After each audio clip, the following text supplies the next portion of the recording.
Muy buenos días. Excelente jornada de día domingo acá en el norte de la provincia de Santa Fe, en el auditorio ICB, en el aula hoy a la mañana, con algunos de los alumnos presentes. Ya son y cuarto, así que sí o sí tenemos que empezar con el aula. Por ahí los estudios son extensos, especialmente para subirlos como material de audio, pero bueno, son estudios. Después veremos si alguna vez podemos hacer micros que sean más difundidos en forma como de pastillas, digamos, para que sea un poquito más accesible a la gente. La gente es muy reticente por lo general a pasar mucho tiempo escuchando algo. Bueno, son casi 2 horas que ministramos de corrido, siempre con la misma dinámica. Primero hacemos un repaso del estudio de Apocalipsis, después hacemos... ¿Cómo están? Todavía están llegando los alumnos acá. Después hacemos una explicación del texto y al final hacemos una aplicación práctica, ¿sí? Explicamos que el estudio de Apocalipsis lo hacemos de una perspectiva que no es difundida como la mayoría en la iglesia cristiana, ¿sí? Pero cuanto más exacta y estrictamente bíblico uno interpreta el texto, se va a dar cuenta que habla de estos hechos y de esta visión que nosotros le llamamos esta escuela de interpretación del libro de Apocalipsis y de toda la escritura, que le llamamos preterismo total, ¿sí? Bien, que básicamente ¿qué es? ¿Qué es el preterismo? Vamos a arrancar desde otro lugar. El estudio de las cosas pasadas. El estudio de cosas pasadas, bueno, sí. Preterismo viene de la expresión latina preter, que significa pasado. En el castellano, pretérito, no sé si se acuerdan ustedes de lengua y literatura. Pretérito significa pasado. Básicamente es un entendimiento de que las cosas profetizadas en el libro de Apocalipsis, en toda la escritura, pero básicamente en el libro de Apocalipsis, son eventos que tuvieron su cumplimiento en el pasado. Específicamente en el juicio de Dios contra la nación de Israel en el año 70 y en los años cercanos al año 70, ¿sí? Bien, hay dos, la escuela preterista se divide en dos partes: un preterismo parcial, que dice que la mayoría de las profecías de Apocalipsis se cumplieron y que faltan especialmente los últimos capítulos.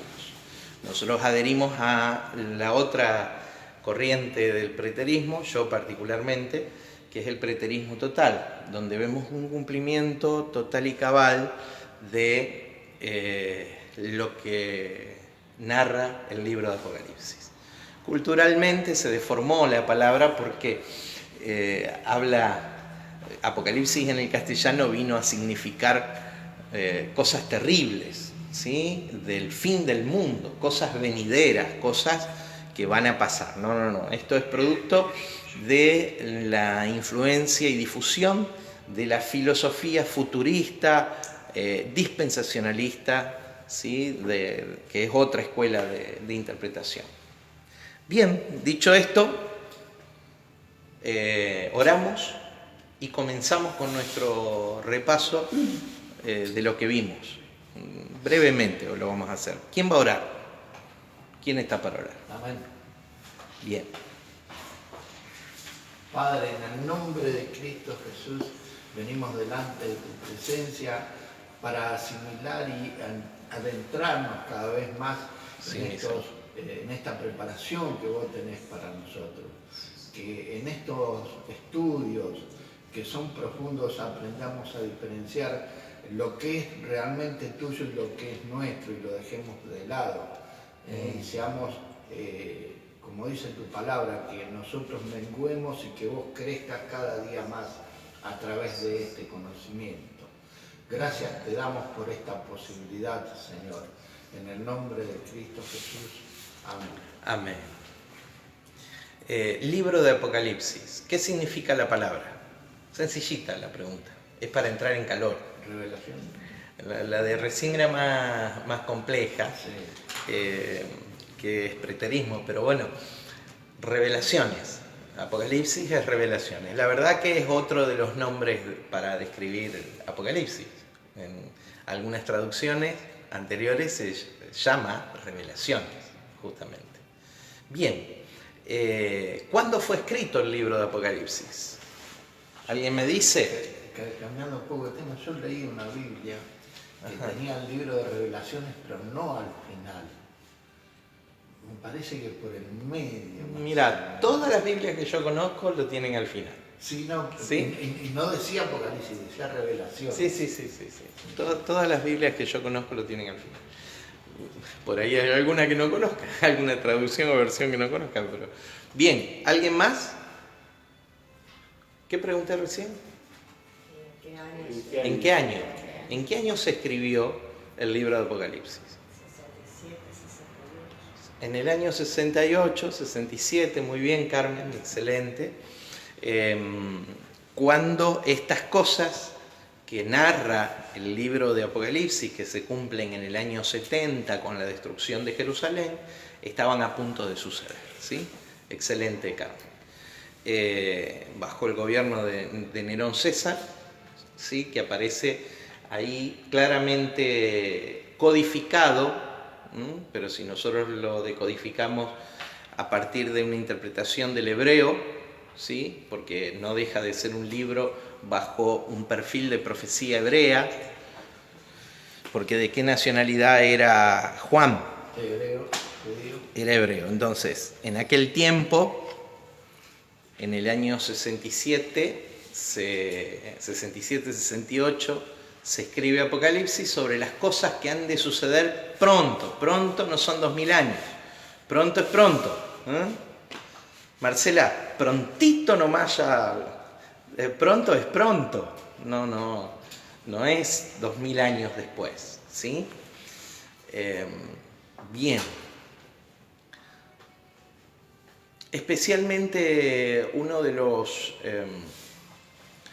autores, uno de los padres de la iglesia, uno de los padres de la iglesia del primer siglo, Ireneo, dice que se lo vio a Juan hasta los días, a Juan el apóstol, hasta los días de Diocleciano. Diocleciano fue un emperador que gobernó hasta el año 98.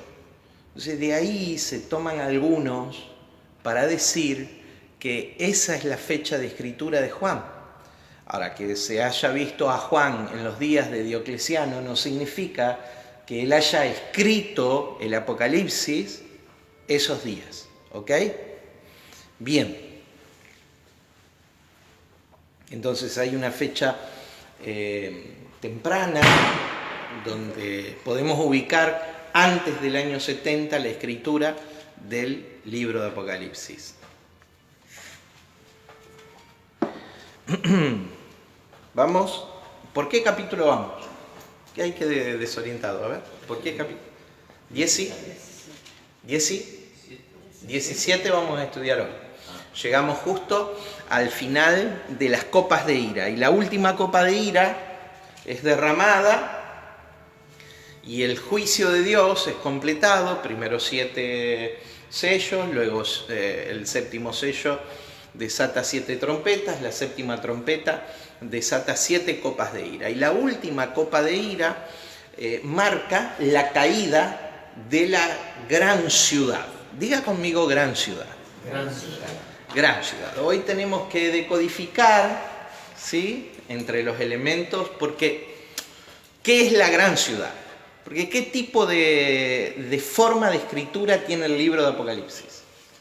Alegórico. Yo dije, más exactamente, más que lo alegórico, que es bastante ambiguo, Sí, perdón. simbólico. Simbólico. Sí. Simbólico. Tiene una forma simbólica, como toda la profecía hebrea. Toda la profecía hebrea tiene una forma simbólica de expresarse. Entonces, habla mucho a través de los símbolos. Tenemos que entender a la luz del antiguo pacto, porque, a pesar de que esto es en el año 70, está relacionado con el antiguo pacto, ¿sí? Porque es el fin de los elementos que permitían la práctica del antiguo pacto, que hacían operativo el antiguo pacto. Si bien el antiguo pacto ya no estaba más vigente desde la muerte y resurrección de Cristo, porque Él derrama la sangre del nuevo pacto, ¿sí? A partir de aquel momento, pero todavía durante 40 años más, la nación de Israel sigue practicando cosas del antiguo pacto. ¿Por qué? Porque están en pie los elementos del antiguo pacto que permiten que sea practicable todavía. ¿Cuáles eran esos elementos? El templo y la ciudad de Jerusalén. El templo y la ciudad de Jerusalén. Entonces, mientras el templo y la ciudad de Jerusalén estaban en pie, todavía había muchos cristianos que tenían ciertas costumbres que eran de naturaleza hebrea. Por ejemplo, vemos a la iglesia del primer siglo, la iglesia de los apóstoles, mientras estuvo en Jerusalén, antes de la persecución, de la primera persecución judía de los cristianos, que se ve en Hechos capítulo 12, vemos que los apóstoles iban a orar ¿a dónde? 2 lugares en donde oraban. Número 1, las casas. Porque esto era de diseño de Jesús. De hecho, ellos en Jerusalén tenían una casa que era el aposento alto, una casa alquilada que seguramente en Jerusalén le hubieran dicho la casa de los Galileos. Ahí era su centro operacional, un aposento alto.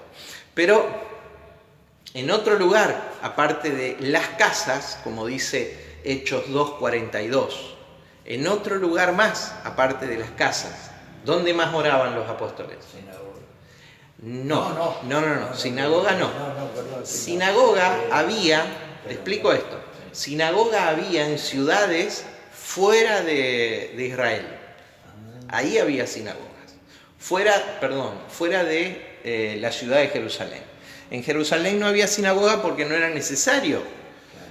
Una sinagoga era un centro que nucleaba la práctica de las familias judías de esa ciudad. ¿Sí? Sinagoga había en Nazaret. ¿Sí? En el templo de los judíos. ¿Por qué aún los mismos apóstoles iban a orar al templo?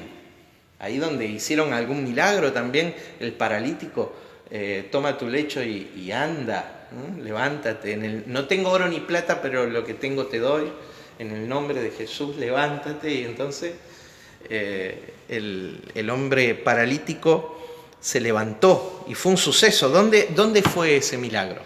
En la puerta del templo, porque iban a orar al templo los apóstoles, ¿sí?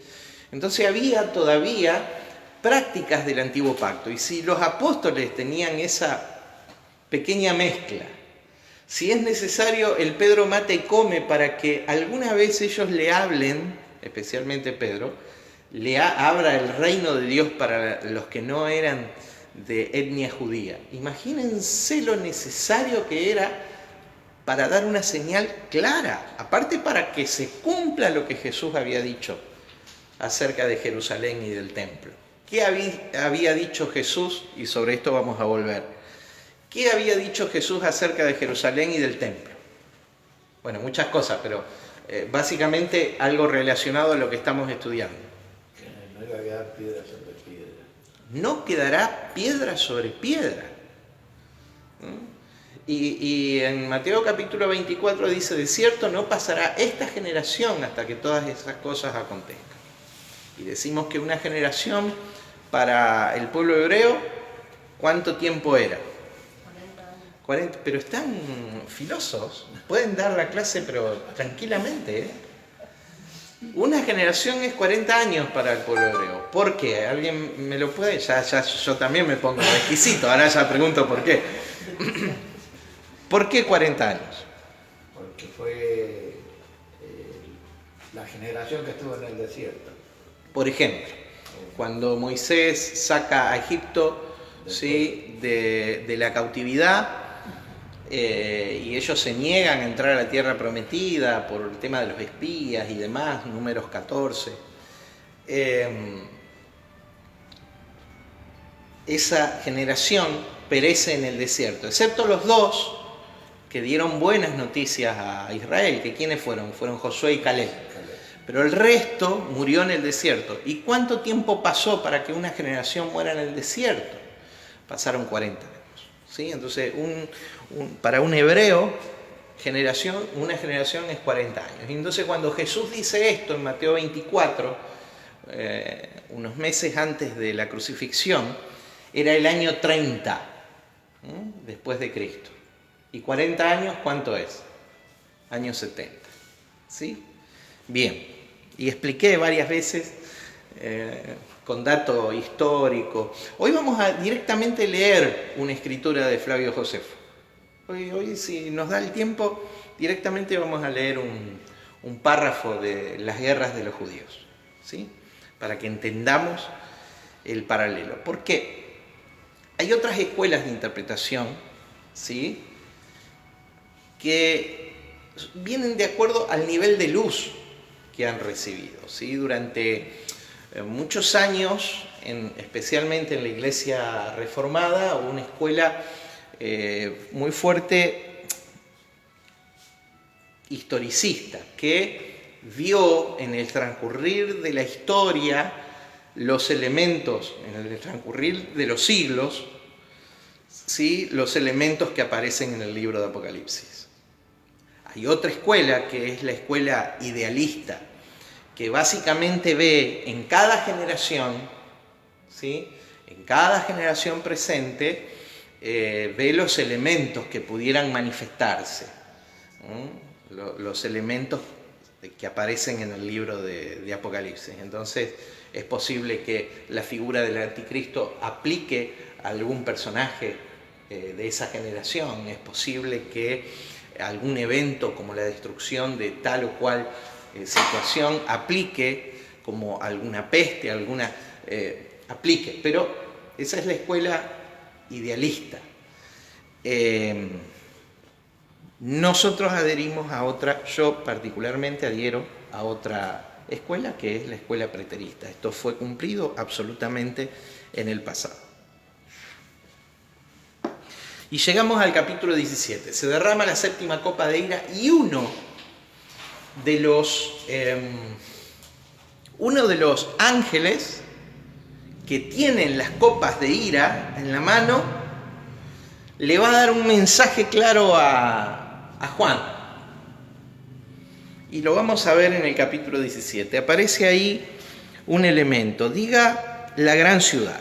La gran ciudad. Pero antes de hablar de la gran ciudad, quiero que entendamos una metáfora. Porque el tema principal del libro de Apocalipsis es la revelación de la persona del Cristo glorificado, del Cristo eterno, ¿sí? Ese es el tema principal. Pero el tema secundario es el cambio de administración de Dios en los tiempos, de el antiguo pacto al nuevo pacto. Porque si esto sucedió y la nación de Israel fue juzgada, como estamos enseñando nosotros acá, quiere decir que el Israel de Dios hoy no es el Israel étnico, que el pueblo de Dios presente No es que hay un pueblo terrenal y un pueblo espiritual, el pueblo espiritual la iglesia y el pueblo terrenal Israel. Que el pueblo de Dios, la nación santa, es de acuerdo a como lo dice el apóstol Pedro, la iglesia, nosotros. ¿Sí? Ya no Israel en su sentido étnico.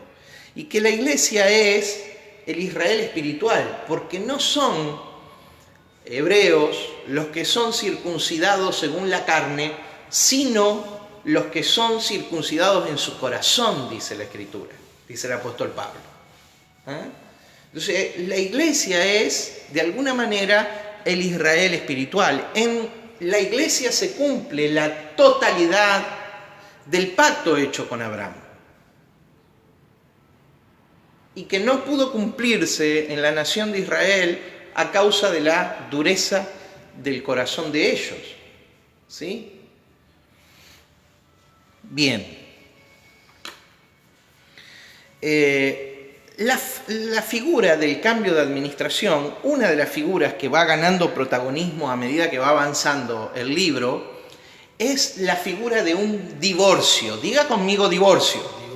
Y nuevo casamiento. ¿Por qué divorcio y nuevo casamiento? Porque indudablemente la esposa de Dios bajo el antiguo pacto es el Israel. ¿Sí? Es Israel. Me llamarás Ishi, dice esposo mío. Dice el libro de Oseas. Y en el capítulo 3 de Jeremías hay un conflicto que el profeta, acuérdense, Jeremías,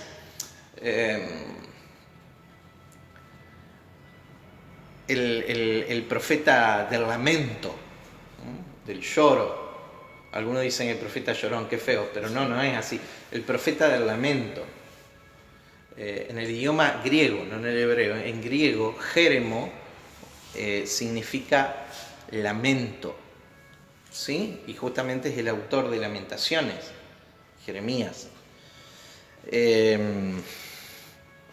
Dice de esta manera, en el capítulo 3, verso 6, me dijo Jehová en días del rey Josías, ¿has visto lo que ha hecho la rebelde Israel? Ella se va sobre todo monte alto y debajo de todo árbol frondoso y allí fornica. O sea, es una figura espiritual, no es una figura literal acá. ¿Por qué dice, has visto lo que hace la rebelde Israel? ¿Por qué sobre todo monte y debajo de todo árbol frondoso? Porque eran los lugares donde se levantaban los ídolos de las otras naciones. En esos lugares, debajo de todo árbol, como la ruta 11, ¿vio? Debajo de todo árbol frondoso o en todo monte, en toda montaña. Ahí dice que Israel fornica. Entonces le dice a continuación, y dije después de hacer todo esto, se volverá a mí, pero no se volvió. Lo vio su hermana, la rebelde Judá. Ella vio que por haber fornicado la rebelde Israel, ya la había despedido y dado carta de repudio. Ustedes saben que los asirios se llevaron cautivo a Samaria y al reino del norte, a Israel. Judá vio esto. Darle carta de repudio implicaba todas las consecuencias históricas que tuvo Israel. Fueron llevados cautivos a Nínive. ¿Sí? Bien. Cuando Salmanaser conquista Samaria. Y sucedió que por juzgar ella cosa liviana su fornicación, la tierra fue contaminada y adulteró con la piedra y con el leño. Está hablando de idolatría, ¿sí? Primer mandamiento de Dios, amarás al Señor tu Dios con todo tu corazón, con toda tu alma, con toda tu mente, con todas tus fuerzas. No tendrás dioses ajenos delante de mí, no los adorarás ni te inclinarás a ellos, porque Jehová Dios es fuerte, Dios fuerte y celoso. O sea, básicamente, ¿qué le está pidiendo a la nación de Israel, a la nación del antiguo pacto? A su esposa Israel le está pidiendo fidelidad. Básicamente el pacto es un pacto de fidelidad. Ese pacto, que es un pacto condicional, demanda de Israel fidelidad. ¿Y qué hizo Israel? ¿Fue fiel? No. Bueno, entonces estamos entrando al capítulo 17 de Apocalipsis. Antes voy a pasar por Mateo capítulo 5.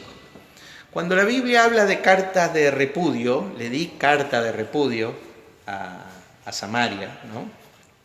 A Israel, básicamente. Está hablando de divorcio, en términos modernos, divorcio.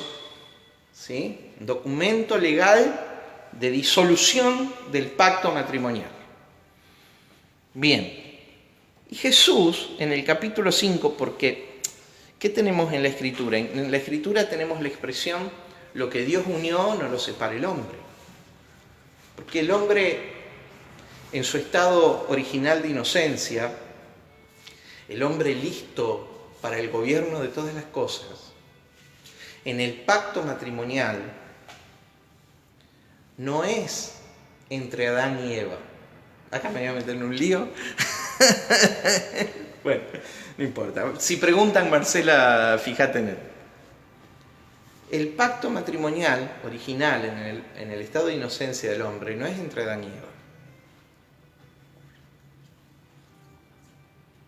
Es entre Adán y Adán. Varón y hembra. Varón y varona. ¿Cuándo Eva pasa a ser Eva? ¿Alguien sabe? Después de la caída. Después de la caída, Eva es Eva, madre de todos los vivientes. Antes era la otra mitad de Adán. Eran una sola carne indivisible. ¿Qué separó a Adán de Eva como individuos? ¿Qué los separó? El pecado. El pecado es separación. O sea, la consecuencia del pecado es muerte, o sea, es separación. El pecado separa y da rasgos de individualidad. Hermano, el gran mal del hombre hoy es su individualismo. ¿Su qué? Por eso es importante la familia. Porque en la familia somos. Por eso es importante la ciudad. Porque en la ciudad somos. O sociedad. Por eso es importante la iglesia. Porque en la iglesia somos. Y por eso es importante la nación. Porque en la nación somos. Ese nosotros, no es el yo. ¿Sí? El gran problema del hombre es su individualismo. Migrar mentalmente para poder movilizar la vida a tener una expresión colectiva de la vida es lo mejor que nos puede pasar. Por eso el segundo mandamiento es semejante al primero. El primero dijimos que era amar a Dios. El segundo, Amarás a tu prójimo. a tu prójimo. ¿Cómo a quién? Como a ti mismo. Porque de hecho tu prójimo es una parte tuya. El hombre restaurado, de hecho el fin del programa de Dios es que nosotros entendamos que estamos formando parte de un solo hombre. Nos cuesta entender que Adán y Eva eran una misma persona, ¿sí? Sin embargo, el fin del plan de Dios es que todos los hombres entiendan que son... ¿Cuántos hombres?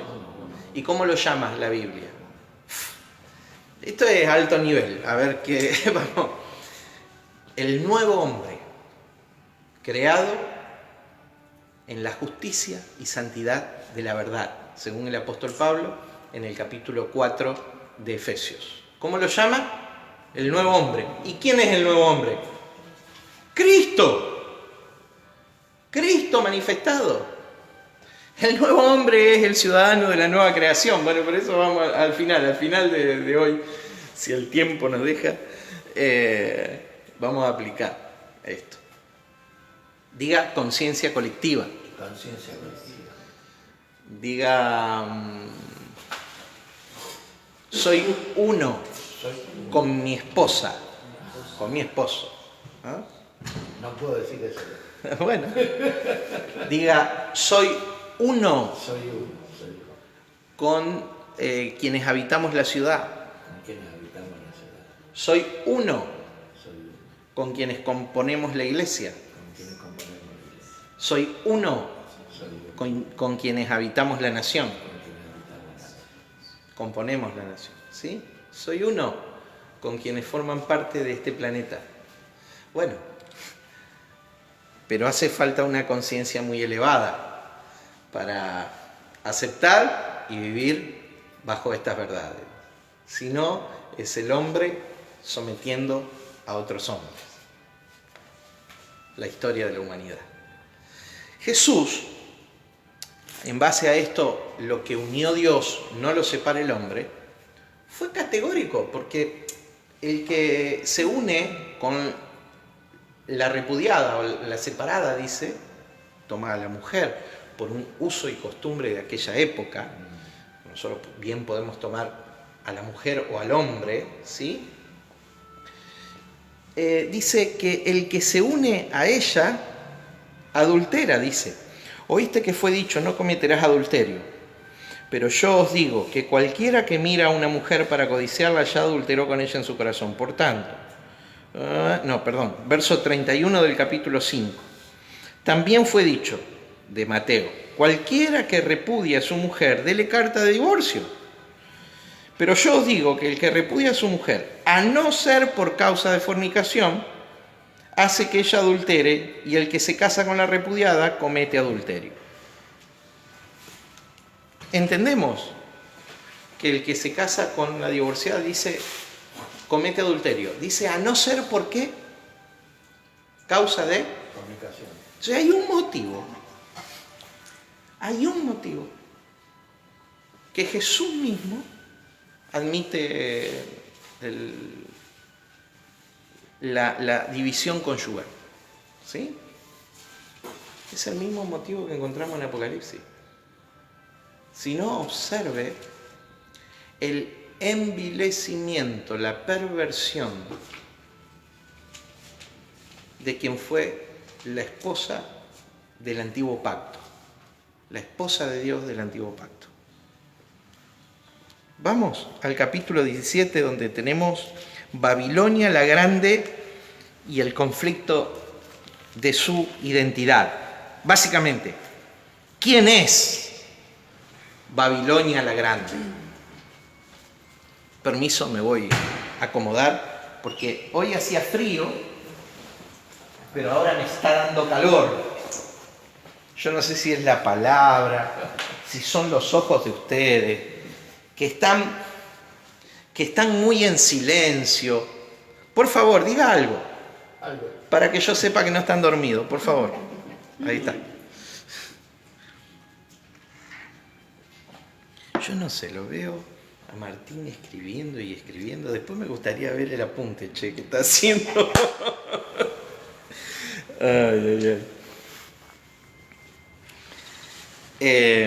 Apocalipsis 17, del verso 1. Las copas de ira son lanzadas y uno de los ángeles que lanza las copas de ira dice así: vino entonces uno de los 7 ángeles que tenían las 7 copas y habló conmigo diciéndome: ven acá y te mostraré la sentencia contra la gran ramera. Diga conmigo, gran ramera. Qué lío acá que tenemos. Qué lío que tenemos acá. Los reformadores vieron en esta expresión a una ciudad, después vamos a ver qué. Roma, ¿no? Dijeron los reformadores. Pero esta palabra, yo entiendo que se puede idealizar, ¿no? Y encontrar que hubo conductas, un par de ellas por lo menos, que hicieron pensar que, pero estrictamente esta ciudad no tiene una identidad ambigua, sino clara, objetiva, bien clara, bien clara. Dice: y te mostraré la sentencia contra la gran ramera, la que está sentada sobre muchas aguas, con la cual han fornicado los reyes de la tierra, y los moradores de la tierra se han embriagado con el vino de su fornicación. Y me llevó en el espíritu al desierto, y vi a una mujer sentada sobre una bestia escarlata llena de nombres de blasfemia, que tenía 7 cabezas y 10 cuernos. Cuando vayamos al original, usted va a ver cómo levanta la atención la ilustración, el símbolo. Acuérdense que es profecía hebrea. Entonces esto es un símbolo, pero la figura de lo que Juan está viendo levanta la atención. Dice: me llevó en el espíritu al desierto y vi a una mujer sentada sobre una bestia escarlata llena de nombres de blasfemia, que tenía 7 cabezas y 10 cuernos. Y la mujer estaba vestida de púrpura y escarlata y adornada de oro, de piedras preciosas y de perlas. Y tenía en la mano un cáliz de oro, lleno de las abominaciones y de la inmundicia de su fornicación. Y en su frente un nombre escrito, un misterio: Babilonia la grande, la madre de las rameras y de las abominaciones de la tierra. Vi a la mujer ebria de la sangre de los santos y de la sangre de los mártires de Jesús. Cuando la vi, quedé asombrado con gran asombro. Y el ángel me dijo: ¿por qué te asombras? Yo te diré el misterio de la mujer y de la bestia que la trae, la cual tiene las 7 cabezas y los 10 cuernos.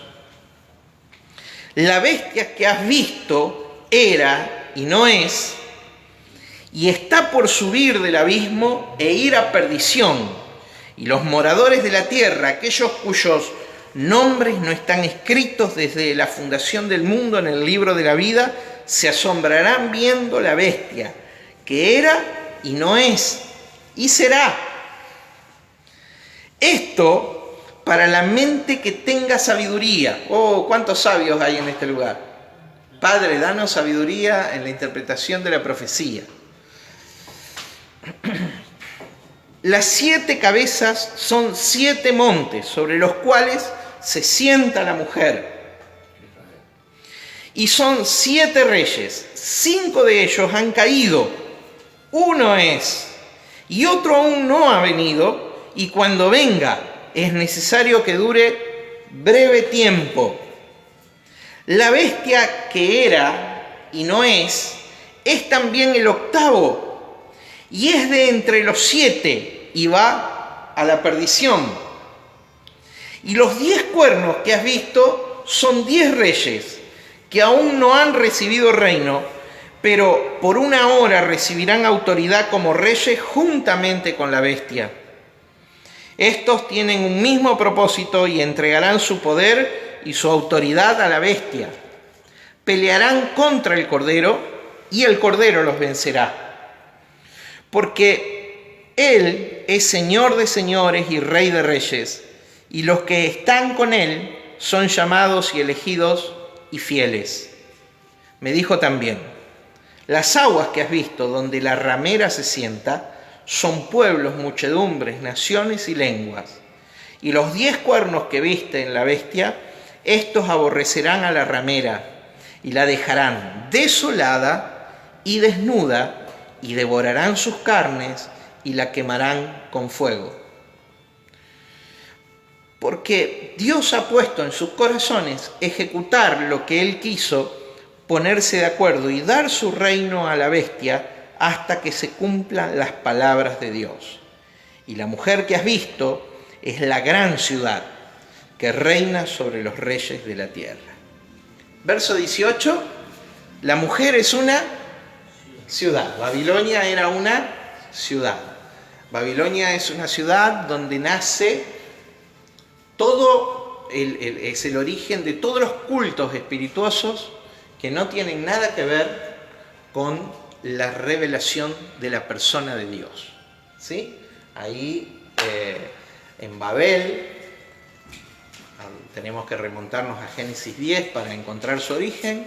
Nace, ¿sí?, esa idea de llegar al cielo por medios propios. Es el hombre en la búsqueda de saciar su necesidad y su falta de lo espiritual. Bien, entonces es una ciudad. Ahora,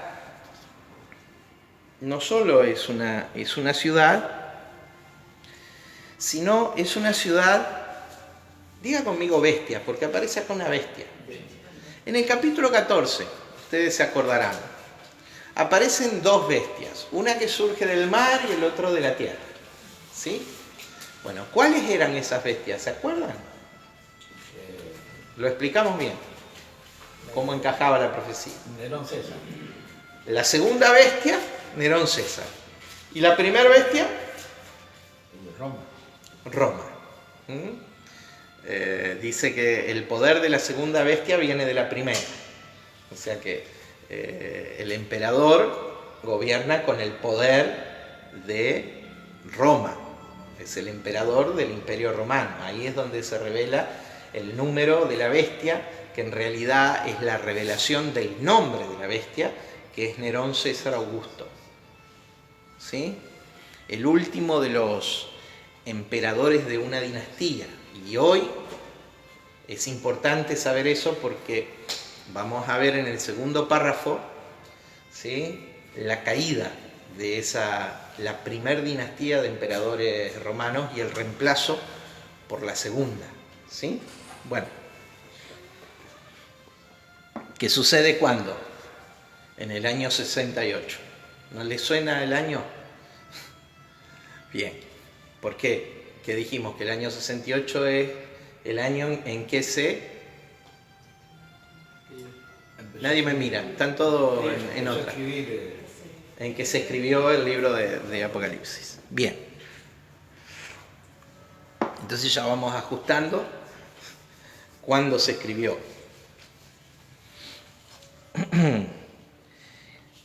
La visión de la gran ciudad. ¿Cuál es la gran ciudad? Hoy vamos a probar que la gran ciudad es Jerusalén. Que la gran ciudad que habla acá es Jerusalén. ¿Que cómo la llama? La gran ramera. ¿Y cómo más la llama? Babilonia, la madre de las abominaciones. Cuando yo hablo de Babilonia hablo de un sistema espirituoso, vamos a decir espiritual, pero para marcar la diferencia, un sistema espiritual sin Dios. ¿Qué era Jerusalén en el año 70? Eso. Cuando Jesús dice, derriben este templo y yo en 3 días lo reedifico, él hablaba de su cuerpo. Y ellos creían que estaba hablando de los edificios del templo. Si Herodes demoró 38 años en edificar estos edificios, ¿cómo vos decís que en 3 días lo vas a reedificar? Mas él hablaba de su cuerpo. Y estas cosas la entendieron cuando Jesús resucitó, no antes. ¿Sí? Esto dice el mismo Juan.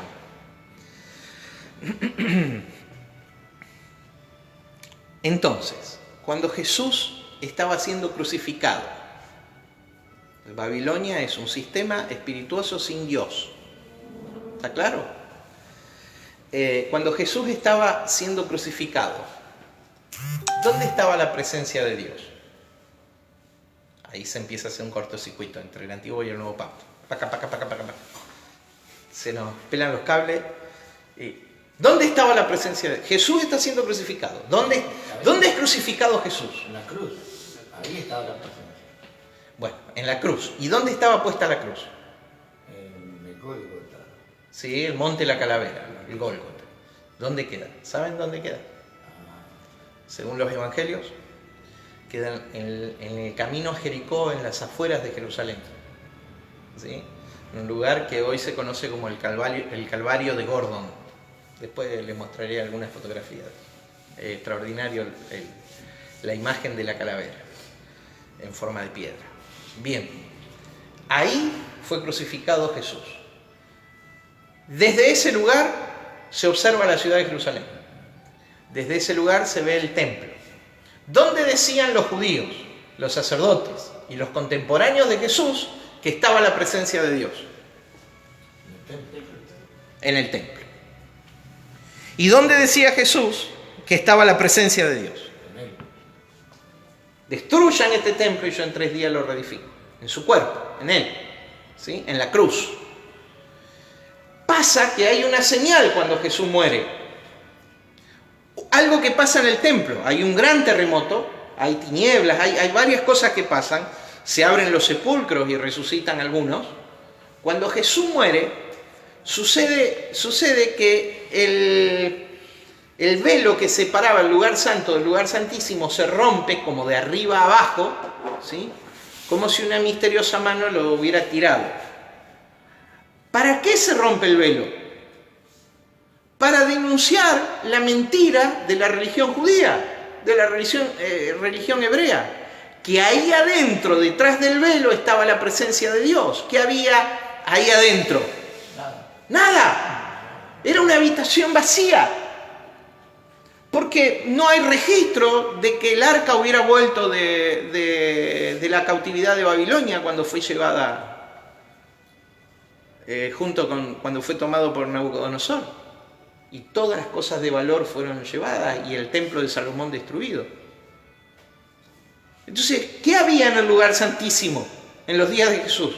Nada. Así era la espiritualidad de Israel. Si así era en los tiempos de Jesús, imagínate cómo es ahora. ¿Qué hace el pueblo cristiano llamando a Israel, al Israel étnico, pueblo de Dios? Si así era la espiritualidad en los tiempos de Jesús, imagínate ahora. Es una carcasa vacía de contenido. ¿Qué hace el pueblo cristiano practicando y celebrando las fiestas? Entrando en formas hebreas. ¿Con qué sentido? Si ya tenemos el cumplimiento de aquello. Si hoy lo tenemos a Cristo, estando ya presente Cristo, dice la carta a los hebreos. ¿Para qué queremos las figuras? Sí, estudiémosla, sepamos de qué se trata, pero ¿para qué queremos nosotros la práctica de las fiestas? Si Cristo es la esencia, la naturaleza, la sustancia misma de aquello. O sea, ¿para qué queremos eso? Lo anterior es judaizar. Judaizar. Y hay una gran corriente judaizadora, judaizante, hoy día.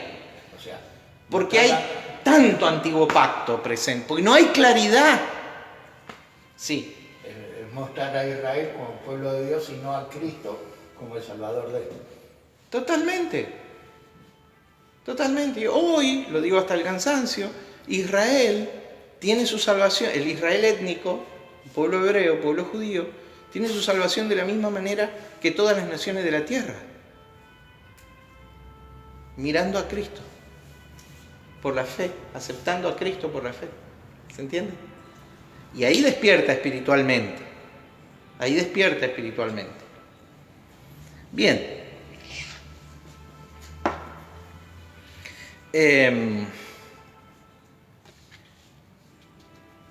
Me quedé en medio de un argumento. Estábamos hablando de Babilonia. Babilonia entonces era esa búsqueda espirituosa sin contenido, sin Dios. ¿Sí? Bien. Pero Babilonia también era la cuna de la idolatría, de cosas que son puestas en el lugar que le pertenece a Dios. Cualquier cosa que es puesta en el lugar que le pertenece a Dios. Y acá la Iglesia evangélica históricamente ha puesto y hablo de la Iglesia evangélica porque soy parte de esa institución, ¿sí? Ahora, ha puesto siempre a la Iglesia católica en eso, porque la Iglesia católica es idólatra porque tiene las figuras, los íconos, ¿sí?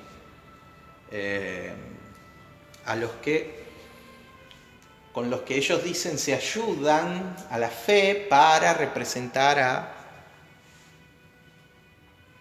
Eso no está bien. No te harás imágenes, no te harás imágenes, ¿sí? Eikon o ícono, de donde viene la palabra castellana ícono, ídolo, básicamente. Ahora, la Iglesia evangélica también tiene sus ídolos. Menciono 3. La palabra escrita. La palabra escrita. A veces usamos esta palabra sin el Espíritu. Y cuando lo usamos sin el Espíritu, lo que sucede es que esto mata. Esto no es Dios. Pero muchos evangélicos confunden esto con Dios. Esto es de Dios, pero hay que usarlo en el Espíritu, porque usado en la carne, el diablo también lo usó. ¿O no? O usado en el Espíritu incorrecto. Entonces, la Biblia no puede ocupar el lugar de Dios. Cuando ocupa la Biblia el lugar de Dios, es idolatría. En segundo lugar, otra cosa que ocupa el lugar de Dios en muchos lugares, el templo. Oh, el lugar, estamos en la casa de Dios. Y la casa de Dios es la iglesia, no el salón, no el templo.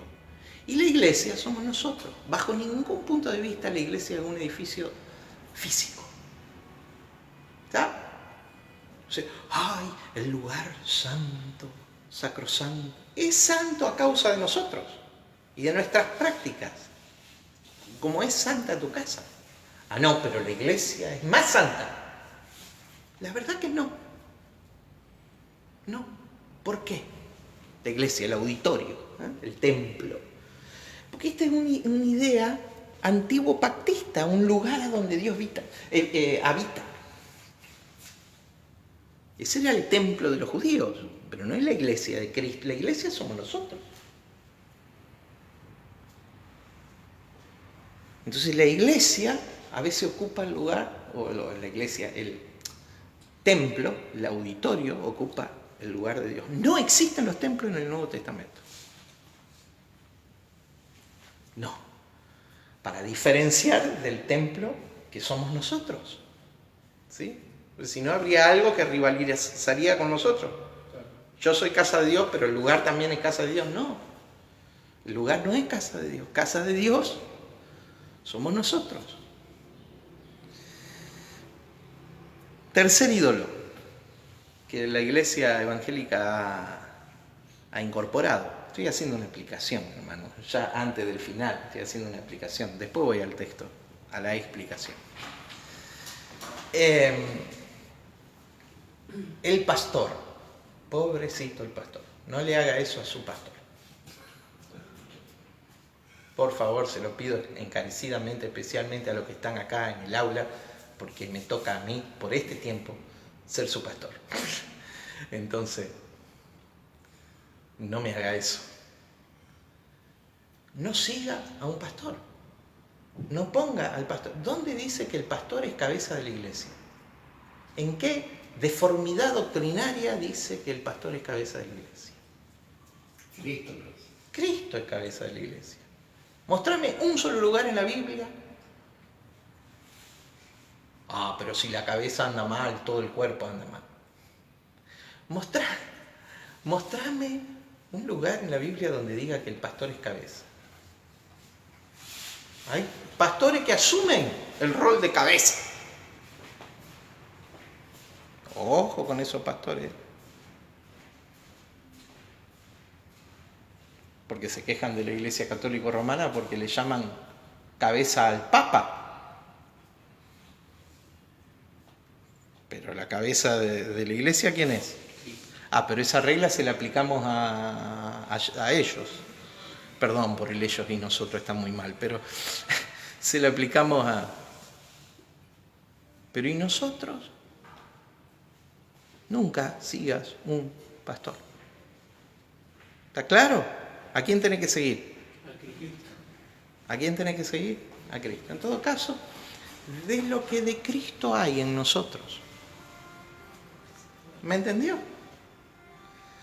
Si vos recibís de lo que de Cristo hay en un líder y nada más, te perdiste el 95% de Cristo de la iglesia. Uy, le estoy dando mucho porcentaje al pastor. El 5 es mucho. ¿Me entendés? Porque Cristo es una construcción colectiva. Porque ¿en qué estamos nosotros? En Cristo. Bueno, entonces no son idólatras los católicos solamente. Entonces hay que guardarse de la idolatría. Guardaos de los ídolos, dice el apóstol Pablo en 1 Corintios 10. Llegamos entonces en el capítulo 17 tenemos a una gran ramera. La expresión ramera ahí, lo que vemos primero desde el 1 al 6, es la expresión forné, en femenino, ¿sí? De donde viene pornografía, ¿sí? Hoy día. Fornicación. Una fornicadora está diciendo, ¿sí? Y la figura es terrible, porque dice que esta ramera, esta mujer envilecida, ¿sí? Está sentada, dice, sobre muchas aguas. Sentada sobre muchas aguas. Básicamente, la palabra ahí es una figura de sexualidad. Cuando Juan ve, lo que ve es una mujer envilecida en un acto sexual, en pleno acto sexual. No ve una mujer que la identifica como prostituta solo por cómo está vestida. La expresión sentada es katsemai, que significa abajo, sentarse firme. Montar. Hace una clara alusión a una imagen sexual. Sí, Apocalipsis. Sí, la Biblia. Sí, Juan explica cómo Dios ve al Israel 40 años después de que ejecutaron a Jesús. Es muy fuerte, ¿no? ¿Y quién lleva a la gran ramera? ¿Quién la lleva? Diga la bestia. La bestia era el poder central del mundo. ¿Quién dije que era? El Imperio Romano. ¿Sí? Dice que con ella fornicaron los reyes de la tierra. ¿Por qué dice que con ella fornicaron los reyes de la tierra? Porque en todos los años del imperio, desde Tiberio, segundo de los Césares romanos, emperador romano, en adelante, hubo una entrega sistemática de los poderosos de la nación a la dominación romana. Por temor, por poder, por dinero, por todas las perversiones que a ustedes se le puedan imaginar. Por eso habla de la fornicación con los poderosos, ¿sí?, y con los reyes de la tierra. Verso 1. La primera palabra para observar es la palabra sentencia. Te mostraré la sentencia. ¿Qué es la sentencia? Lo mismo que en el idioma castellano. Es la decisión judicial. Cristo, el juez de todo, está sentado en el trono y ejecutó su sentencia. ¿Cuál fue la sentencia? ¿Alguien sabe cuál fue la sentencia? Por favor, alguien que lea capítulo 23 de Mateo, verso 38. ¿Qué dice Juan capítulo 5? Que todo juicio fue dado al Hijo. Todo juicio del Padre fue dado al Hijo. Entonces todo juicio va a ejecutar el Hijo. ¿Y cuál fue la sentencia? Antes de decir, Jerusalén, Jerusalén, tú que matas a los profetas y que apedreas a los que te son enviados, ¿cuántas veces quise juntarle bajo mis alas como la gallina junta sus polluelos y no quisiste? Antes que diga esto, Jesús dice, Mateo capítulo 23, verso 38. ¿En qué contexto? En el contexto de generación de víboras, hipócritas, ciegos guías de ciego, recorren cielo y tierra para hacer un prosélito. Y una vez que lo hacen, un seguidor de ustedes, una vez que lo hacen 2 veces más hijo del infierno que ustedes, ciegos, guías de ciego. Porque si un ciego si un ciego guía a otro ciego, ambos caen en el hoyo, sepulcro blanqueado. Por favor, sepulcro blanqueado, por fuera hermosos, pero adentro un muerto. La religión, Generación de víboras. Y en ese momento, estrictamente, ¿qué religión? Judía. Judía. A los sacerdotes. Ahora, ¿cuánto de eso hay hoy día?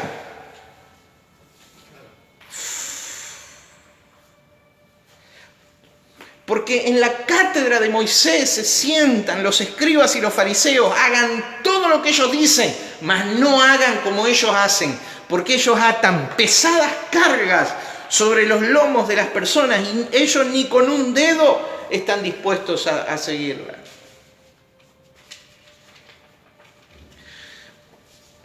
Vosotros colmáis siempre la medida de vuestros padres, eso ya es Esteban.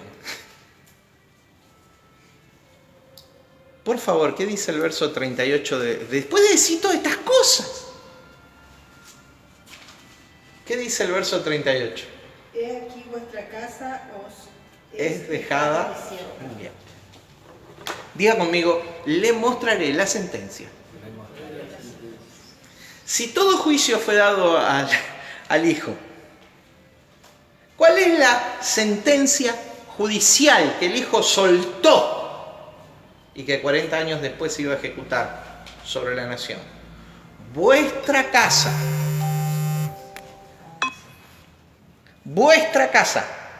os es dejada desierta. ¿Cuál es la casa para los hebreos? ¿Cuál era la casa de Dios para los hebreos? El templo de los judíos. Vuestra casa os es dejada desierta. Y la expresión ahí desierta es la expresión desolada. ¿Cómo es? Desolada. Acá podría yo hacer la conclusión. Es tan abrumadora la evidencia de que esta gran ramera es Jerusalén, en conexión con la sentencia. ¿Por qué? Porque así la veía Dios.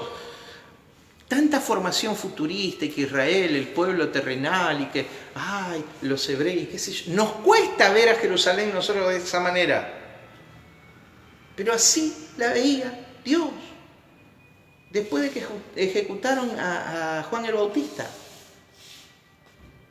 La sangre de sus profetas. Después que ejecutaron a Cristo. Al hijo del dueño de la viña. Matémosle. Ustedes se acuerdan la parábola, ¿no?, de Mateo. Primero el dueño de la viña arrendó su viña a unos hombres que convinieron un precio. Todos los años había que pagar después de la cosecha el precio. Entonces el dueño de la viña manda a sus siervos a cobrar y lo cascan al siervo. Y vuelve el siervo todo lastimado y le dice, mirá, aquellos no están por pagar, te digo. ¿Quiénes eran esos? Los religiosos, los poderosos de Israel. Y después le dice, si mando a mi hijo, no le harán semejante cosa, porque él es el dueño de la viña conmigo. Entonces mandó al hijo. Y cuando lo vieron venir de lejos los hombres perversos que ocupaban la viña, usufructuaban la viña, dijeron, ahí viene el heredero, matémosle, porque si lo matamos la viña será nuestra. Usted ve la perversión. O sea, Jesús habló de esto. Y él sabía que estaba profetizando su propia muerte. Jesús habló de estas cosas. Entonces, ¿qué hicieron? Tomaron al hijo y lo mataron. La pregunta que Jesús les hace es, ¿qué piensan ustedes que hará el dueño de la viña con todos estos? ¿Qué piensan ustedes que hará? Lo que vemos acá. Vuestra casa os es dejada desolada. Voy a saltear un montón de versos. No sé si esto se hace convencionalmente así, pero lo voy a hacer porque acá lo que estamos intentando, aparte de entender el texto, la narrativa, y en los símbolos, lo que estamos intentando es de asignar la identidad a la gran ramera. ¿Sí? Ahora, con esto en mente, con esa sentencia, ven y te mostraré la sentencia, o sea, la ejecución de la sentencia. ¿Cuál sentencia? 23:38 de Mateo, la del juez de todo, sentenciando esa generación, y esa ciudad, y esa casa. Vamos a ir al mismo capítulo, pero al verso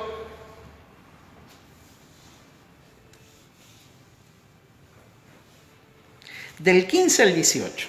Lo voy a volver a leer. Dice, capítulo 17, del 15 al 18. Me dijo también, las aguas que has visto donde la ramera se sientan son pueblos, muchedumbres, naciones y lenguas.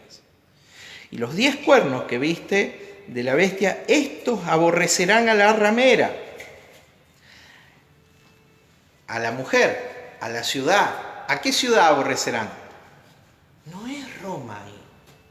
Los 10 emperadores estos aborrecerán a la ramera. Es a Jerusalén. Es a Jerusalén. Pero más todavía, dice, mirá la coincidencia de las palabras. Les quiero decir que en el idioma original son las mismas palabras. No son otras. Dice, y van a hacer 4 cosas. Y los 10 cuernos que viste aborrecerán a la ramera. La dejarán desolada, desnuda, devorarán sus carnes y la quemarán con fuego. Vuestra casa os es dejada desierta. La traducción más exacta es desolada. Es la misma palabra que se usa en este texto, desolada. Mi hermano, es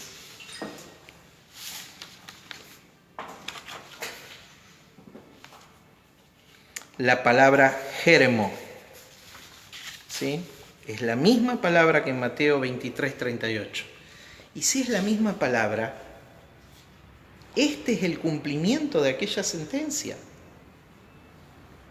¿Es sobre qué? Sobre la casa, sobre el templo y sobre Jerusalén. La gran ramera. Desnuda, la van a despojar. Devorarán. Fagó, la van a tragar. Le van a tragar las carnes. La van a quemar. Y la idea ahí de quemar es un verbo que significa quemar hasta el suelo, consumir completamente. De aquella Jerusalén solo quedó el trecho del muro de los lamentos. Cuando dice no quedará piedra sobre piedra, como memorial quedó ese pedacito. y todas las piedras esparcidas, porque la ciudad fue prendida a fuego y quemada hasta el suelo, desde el suelo, o hasta el suelo. ¿Sí? No quedó nada, no quedó piedra sobre piedra. Ven el cumplimiento de la sentencia en este pasaje. Y ven que la identidad de aquella gran ciudad básicamente es, estoy acomodando mi apunte que tiene muchas hojas, es Jerusalén. Vamos a leer. Nos cuesta ver a Jerusalén como que Dios la trate como a ramera, ¿no es cierto? Claro, porque la doctrina vieja, hasta que no interpretamos este Apocalipsis, creemos que es el pueblo escogido, como se enseñó siempre. ¿Pero quién es el pueblo escogido? Claro, nosotros. Claro, no nos quepa duda. Pero en los 80 la doctrina evangélica era Israel, el pueblo escogido. Y obedece a una intención geoestratégica mundial de los poderosos de la tierra. Que una gran parte de ese poder, darle crédito una gran parte de ese poder financiero, político, una gran parte de ese cultural, de ese poder, y religioso es hebreo, claro, judío. ¿Me sigue? Los judíos son una etnia más entre todas las etnias de la tierra a la que Dios hoy ama. En aquel tiempo era el pueblo de la revelación, pero hubo una migración de un Dios nacional a un Dios internacional. Y aún a los apóstoles les costó entenderlo. Hasta que Pablo escribió apóstol a las naciones, ¿sí? Pedro todavía decía, Señor, no, mata y come, Pedro, no, es inmundo, es inmundo. No le predicaba el evangelio a los... ¿Se entiende? Les costó entender lo que Jesús les dijo en el Monte de los Olivos, cuando les dijo, id y haced discípulos a todas las naciones. Y la cruz unificó todo. La cruz unificó y metió al pueblo hebreo hermanado con todas las naciones gentiles en un nuevo hombre. Lo que dice, tiene que leer Efesios 2. Dice que por medio de la cruz reconcilió, lo que era irreconciliable, reconcilió la nación hebrea con las naciones gentiles, las reconcilió, las unió para siempre, creando en ambos un nuevo hombre. Usted tiene que leer Efesios capítulo 2. Ese es el nuevo hombre, es el ciudadano de la nueva creación. Es el Cristo presente en la vida de todos los que despertamos por la fe a la obra de Cristo. No es difícil, es más sencillo que embolsar enano, dijo uno. Perdón, es una broma. Es una broma. Oh, no puedo hacer esa broma. Perdón. Vamos a leer algunos textos. Cuando ya en el Antiguo Testamento, Dios, por boca de Jeremías y por el símbolo explícito en la vida de Oseas, ya le hablaba a la nación y le anticipaba que no cometan estos errores. ¿Sí? Alguien que lea Jeremías capítulo 2, o capaz que lo leo yo ahí. Ese leo yo. Otro que vaya a Oseas capítulo 1.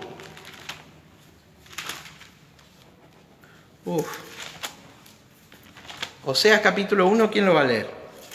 ¿Alguien lo tiene por ahí?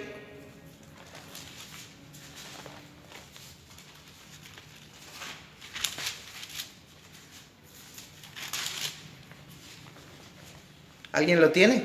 A Oseas, ¿no? Osea.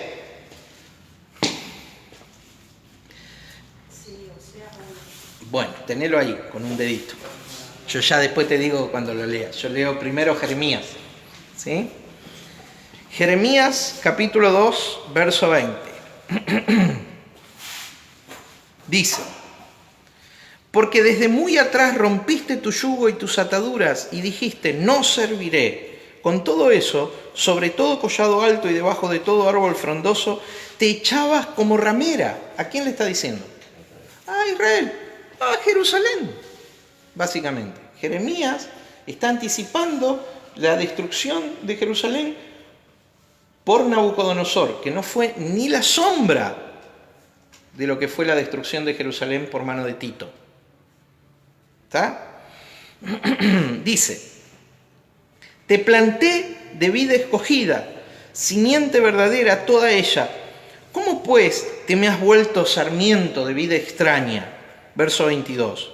Aunque te laves con lejía y amontones jabón sobre ti, la mancha de tu pecado permanecerá aún delante de mí, dijo Jehová el Señor.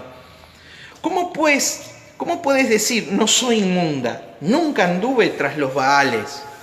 En fornicación espiritual está hablando acá, ¿no? Mira tu proceder en el valle. Conoce lo que has hecho, dromedaria ligera. Mujer de mala vida, le está diciendo. ¿Sí? Ligera, que tuerce su camino, asna monteja acostumbrada al desierto, que en el ardor olfatea el viento. En su celo sexual está hablando, ¿no? De su lujuria, ¿quién la detendrá? Todos los que la buscaren no se fatigarán, porque en el tiempo de su celo la hallarán. Fíjate cómo habla de Jerusalén el profeta. Por eso también no era un personaje querido, Jeremías. Justamente lo que es un personaje querido, no.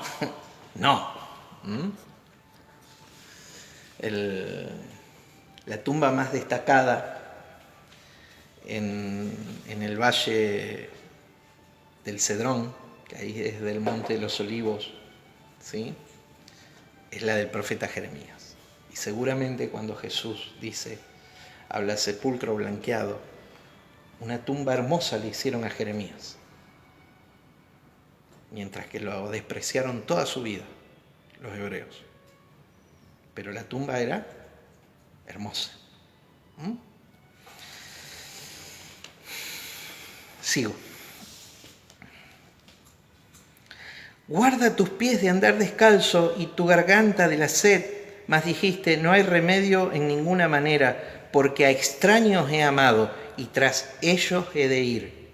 Entonces, ¿ven que la figura de ramera para Jerusalén no es algo extraño en la profecía bíblica?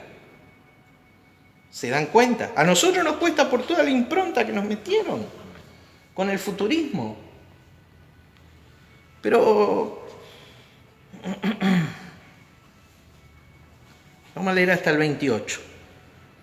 Como se avergüenza el ladrón cuando es descubierto, así se avergonzará la casa de Israel, ellos, sus reyes, sus príncipes, sus sacerdotes y sus profetas, que dicen a un leño, mi padre eres tú, y a una piedra, tú me has engendrado, porque me volvieron la cerviz y no el rostro, y en el tiempo de su calamidad dicen, levántate y líbranos. ¿Y dónde están tus dioses que hiciste para ti? Levántate. Levántense ellos, a ver si te podrán librar en el tiempo de tu aflicción. Porque según el número de tus ciudades, oh Judá, fueron tus dioses. Muchas ciudades en Judá. ¿Cómo eran sus dioses? Los amantes, digamos. Capítulo 3, del verso 1 al 13 voy a leer ahora. Dicen, si alguno dejare a su mujer y yéndose ésta de él, se juntare a otro hombre, ¿volverá a ella más? ¿No será tal tierra del todo amancillada? Tú pues has fornicado con muchos amigos, mas vuélvete a mí, dice Jehová. Una vez más lo estaba llamando porque realmente después de la cautividad, después del juicio, después de la cautividad babilonia de 70 años, ellos regresaron. Nehemías, Zorobabel, en los tiempos de Ageo, ellos regresaron, edificaron un templo, casa a Dios nuevamente y los muros. Es todo lo que leemos en la historia de Israel. Sigo. Alza tus ojos a las alturas y ve en qué lugar no te hayas prostituido. Junto a los caminos te sentabas para ellos como árabe en el desierto, y con sus fornicaciones y con tu maldad has contaminado la tierra. Por esta causa las aguas han sido detenidas y faltó la lluvia tardía y has tenido frente de ramera y no quisiste tener vergüenza. Desfachatez, ¿sí? Has tenido frente de ramera. ¿Qué decía en su frente? Nombre escrito. Babilonia, la grande, la madre de todas las rameras y de las abominaciones de la tierra. Has tenido frente de ramera. A lo menos desde ahora no me llamarás a mí Padre mío, guiador de mi juventud. Guardará su enojo para siempre, eternamente lo guardará. Y aquí que has hablado y hecho cuantas maldades pudiste. Me dijo Jehová en días del rey Josías: ¿has visto lo que ha hecho la rebelde Israel? Ella se va sobre todo monte alto y debajo de todo árbol frondoso y allí fornica. Y dije, después de hacer todo esto, se volverá a mí, pero no se volvió. Y lo vio su hermana, la rebelde Judá. Ella vio que por haber fornicado la rebelde Israel, yo la había despedido y dado carta de repudio. Pero no tuvo temor la rebelde Judá, su hermana, sino que también fue ella y fornicó, y sucedió que por juzgar ella cosa liviana su fornicación, la tierra fue contaminada y adulteró con la piedra y con el leño. Con todo esto, su hermana, la rebelde Judá, no se volvió a mí de corazón, sino fingidamente, dice Jehová. Fingidamente. Entonces ahora se van en cautiverio a Babilonia. Pero esto vuelve a suceder, fingidamente. Y no solo se van en cautiverio a Roma, desaparecen de la faz de la tierra. ¿De qué tierra? De la tierra prometida, como es usado en la expresión tierra en el libro de Apocalipsis. Y me dijo Jehová: ha resultado justa la rebelde Israel en comparación con la desleal Judá. O sea, el pecado de Israel es chiquito al lado del de Judá. Jerusalén, la cabecera de Judá, ¿sí? Ve y clama estas palabras hacia el norte y di: vuélvete, oh rebelde Israel, dice Jehová, no haré caer mi ira sobre ti, porque misericordioso soy yo, dice Jehová, no guardaré para siempre el enojo.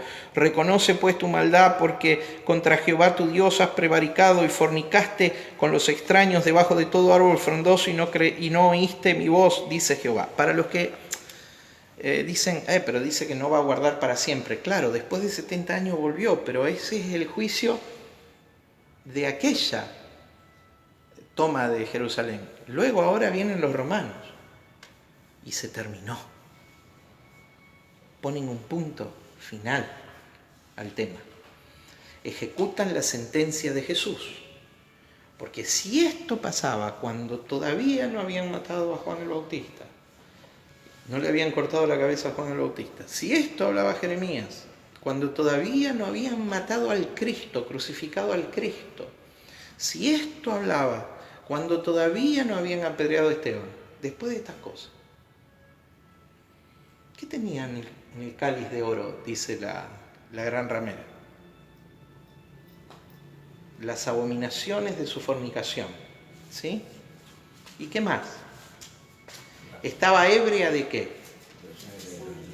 De la sangre de los santos y de los mártires. Esa es Jerusalén. Tú que matas a los profetas y apedreas a los que te son enviados. Oseas, capítulo 1, del verso 2 al capítulo 2, verso 13. ¿Lo va a leer, Carmen? Sí. El principio de la palabra de Jehová por medio de Oseas. Capítulo 2, verso 2. Ah, 2, no. Capítulo 1, verso 2. Perdón. Perdón. Estaba bien entonces. Sí. El principio de la palabra de Jehová por medio de Oseas, dijo Jehová a Oseas: Ve, tómate una mujer fornicaria e hijos de fornicación, porque la tierra fornica apartándose de Jehová. Ahora digo, escuchá, ¿no se le habrá ido la mano a Dios? Mirá si sería un pastor de este tiempo, ¿no? Le dice, ve y toma una mujer fornicaria. No. Bueno, es lo que pasó en ese momento. ¿Por qué? Porque ahora iba a haber una representación alegórica de lo que sentía Dios por Israel. El profeta iba a sentir lo mismo. Esto lo digo, máximo nivel de revelación, la revelación del corazón de Dios. Cuando sus hijos sienten lo que siente el corazón de su papá.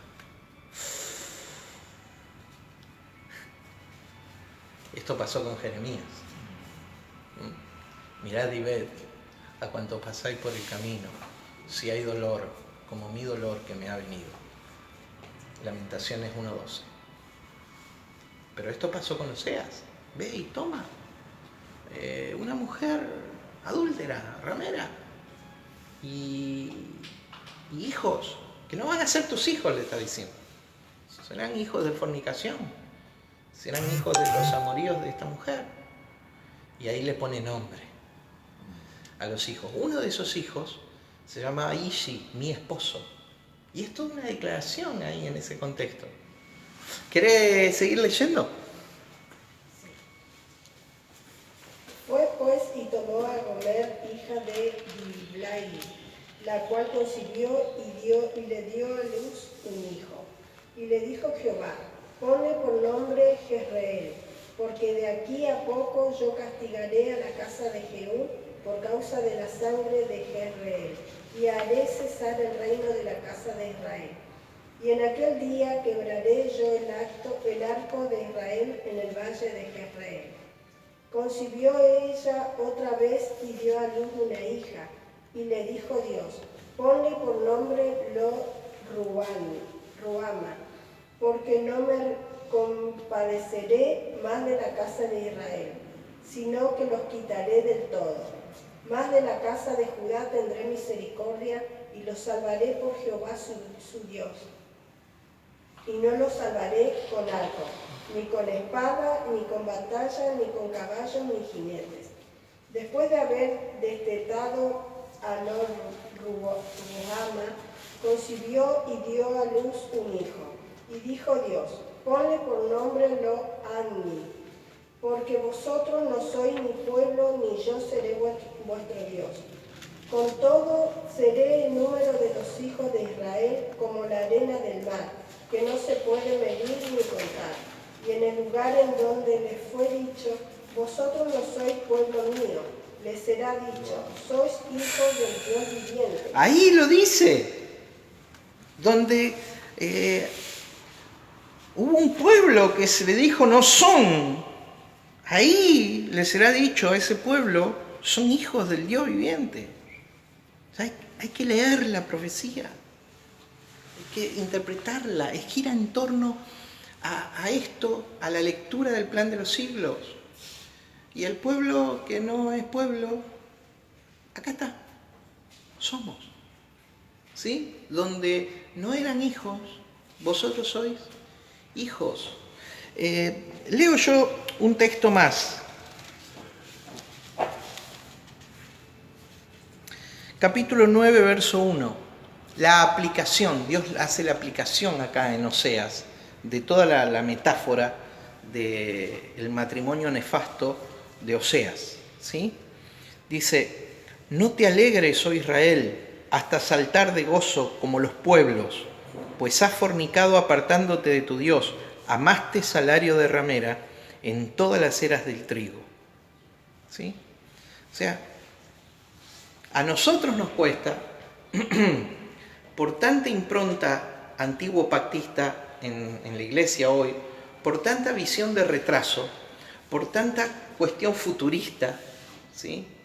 Acerca de, y por tanto implante de que Israel es el pueblo de Dios, ver a Jerusalén de esta manera. Pero era normal en el antiguo pacto. esto. ¿Sí?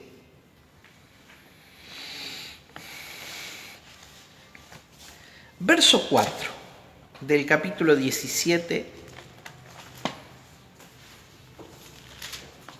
Estamos tratando de trazar la identidad de esta mujer. Y la mujer estaba vestida de púrpura, escarlata y adornada de oro, de piedras preciosas, de perlas, y tenía en la mano un cáliz de oro lleno de las abominaciones y de la inmundicia de su fornicación.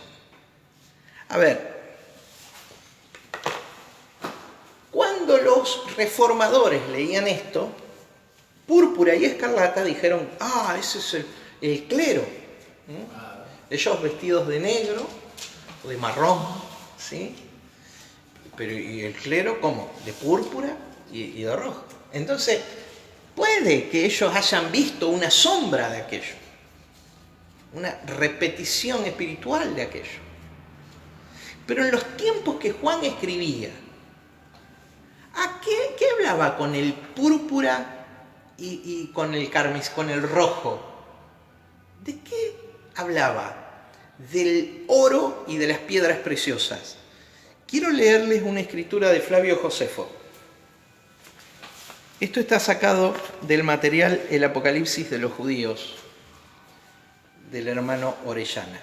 Miren, esto originalmente es textual de La Guerra de los Judíos, de Flavio Josefo. Dice, estaban 9 de las 10 puertas guarnecidas y cubiertas de oro y plata. Está describiendo Jerusalén. 9 de las 10 puertas guarnecidas y cubiertas de oro y plata. A ver, forradas en oro las puertas de la ciudad y en plata. Así como los postigos y umbrales de ella. Cada puerta tenía 2 hojas de 30 codos de alto y 15 de ancho. ¿Era opulente o no la puerta de la ciudad? La puerta del templo era sin duda mayor, porque era de 50 codos de alto y tenía las puertas 42 codos. Estaban mucho más magníficamente adornadas, porque abundaba más oro y plata. Las métopas estaban cubiertas de oro. La puerta de la sala estaba cubierta de oro. Según dije, y alrededor de ella las paredes estaban cubiertas del mismo metal. ¿Las qué? Las paredes. Los pámpanos que tenía en lo alto de la puerta también eran de oro, de los cuales colgaban unos racimos de altura de un hombre. ¿De qué eran? De oro. ¿Y qué tamaño tenían? De un hombre. La fachada exterior del templo se mostraba de tal manera que no había ojos ni ánimo que lo viesen y que no se maravillaran. Estaba toda cubierta con unas pesadas planchas de oro. Donde el templo no estaba dorado, se destacaba la blancura del mármol. Tenía más de una cortina de la misma largura, es a saber, el velo que llamaban de Babilonia, variado y tejido de colores, los cuales era lana violeta, lino, escarlata y púrpura. Los colores que describe Juan. Era un trabajo hecho y labrado como obra maravillosa. Había mucho de ver en la mezcla de colores, porque parecía allí una imagen de todo el universo, con la escarlata que parecía que representaba fuego, con el lino, la tierra, con el púrpura, el mar. Estaba el velo babilónico bordado con todo orden y movimiento de los cielos, excepto los signos del zodíaco. Textual de La Guerra de los Judíos, por Flavio Josefo. Entonces, cuando habla, ¿de quién está hablando? Está hablando de la Jerusalén de aquel momento. Bien. qué? Verso 17. Podríamos hablar de hay profecías exactas acerca de la historia de Roma. Cuando dice un rey que es, que no es y que será, está hablando de los reyes que van a la perdición. No está hablando de la salvación y perdición en términos soteriológicos, sino está hablando de una dinastía que se pierde, que es la dinastía Augusta. El último de los emperadores Augusto es Nerón. Después de Nerón, una guerra civil hace, en una sucesión de un año, 4 emperadores hasta que llega Vespasiano. En un año aparecen 4 emperadores, lo nombro, solo como dato histórico, no me quiero detener en este detalle.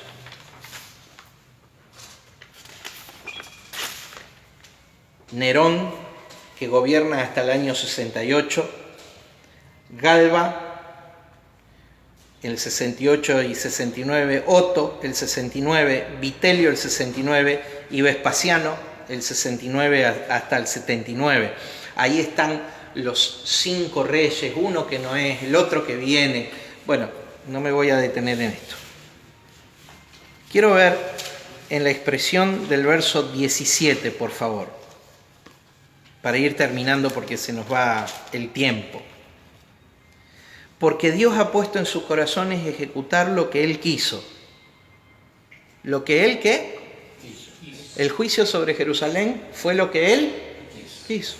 Por eso Jesús dijo, vuestra casa os es dejada desierta, desolada. ¿Sí? Lo que Él quiso. Y dar su reino a la bestia hasta que se cumplan las palabras de Dios.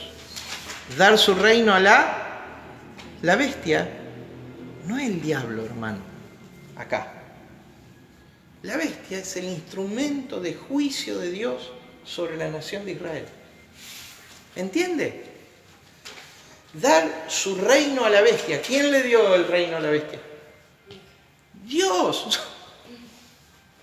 Dar su reino a la bestia hasta que se cumplan, y la expresión cumplan es teleos. Telos. Cumplimiento perfecto, completo, acabado, terminado, paga, retribución, madurez.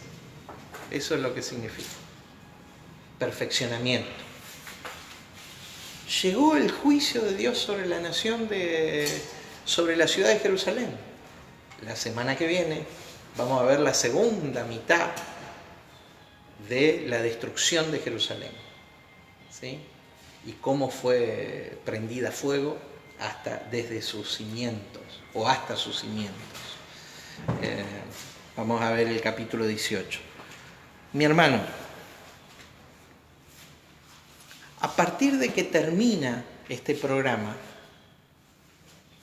de Dios, del Antiguo Pacto, y los elementos que hacían operativo el Antiguo Pacto son removidos, se establece un ámbito nuevo.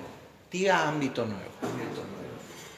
¿Qué es lo profetizado por Isaías en el capítulo 55 cuando llama nuevos cielos y nueva tierra? Un nuevo comienzo. Diga una nueva tierra. Una nueva tierra. Pise. Vos estás parado, pise. La nueva tierra no es una tierra que va a venir. Es el ámbito que fue creado por Dios desde la dimensión de plenitud, cuando el antiguo pacto dejó de ser practicable. Hoy estamos pisando la nueva tierra. Esto es la nueva tierra. ¿De quién depende hacer de esta nueva tierra, que tiene aspecto de desierto, un jardín? De nosotros, muchachos. ¿De quién depende? De nosotros. ¿Y quién es el ciudadano de esa nueva creación, de esos nuevos cielos y nueva tierra? El Cristo corporativo. Él es el ciudadano de ese nuevo, el nuevo hombre creado en la justicia y santidad de la verdad. Usted y yo somos juntos ese nuevo hombre que es el ciudadano de la nueva creación. Ese es el pensamiento que va a ir evolucionando desde la destrucción de Jerusalén, que todavía le tenemos que dedicar un capítulo más y unos poquitos versículos del capítulo 19 todavía, hasta el final del estudio de Apocalipsis. Ese es el nuevo cielo en el cual estamos. Usted lo va a entender claramente cuando lleguemos al capítulo 21 y veamos cuál es la dimensión que hoy está establecida sobre la tierra. La Jerusalén celestial. Porque la Jerusalén terrenal fue destruida y nunca más va a ser. Nunca más ocupará. Esa idea del futurismo de un Cristo reinando en la tierra físicamente desde Jerusalén o desde... Y eso es una fábula, porque es el forzar el símbolo y darle literalidad. Hoy Cristo gobierna desde nosotros, pero ¿de quién depende hacer de esto un jardín? De nosotros. La responsabilidad siempre estuvo en el hombre, desde Adán en adelante, y estará en el hombre. ¿Sí? Nada más que ahora el hombre descubre que tiene la esencia y la autoridad de Cristo para hacer de toda la esfera físico-material su jardín, su esfera de gobierno. ¿Alguna pregunta? Oramos. Padre, en el nombre de Jesús, te doy gracias, Señor, por esta nueva creación, los cielos nuevos y la nueva tierra, por esta nueva criatura, Señor, que has constituido, Señor, en nosotros, poniendo la naturaleza de Cristo en nosotros, estando en Cristo. Ayúdanos a despertar y ser responsables con tu creación, Señor. Ayúdanos a ser un medio de manifestación de tu unción, de tu autoridad y tu gobierno sobre todas las cosas. Modificar en nuestra vida todo lo que esté para ser modificado y desarrollado, Señor, para manifestar tu reino. En el nombre de Jesús declaramos, Señor, que participamos con alegría de ese reino. En el nombre de Jesús. Amén. Mis hermanos, son las 12, nos fuimos con el horario, los bendigo, será hasta la semana que viene. Hay un montón de cosas en el capítulo 17 que no pudimos desarrollar, pero todavía nos queda el 18, seguimos avanzando. Nos vemos para la mayoría esta tarde y si no, en el aula ICB o en las oraciones por la mañana nos estamos encontrando, o en la lectura de algún material. Los bendigo. Nos vemos.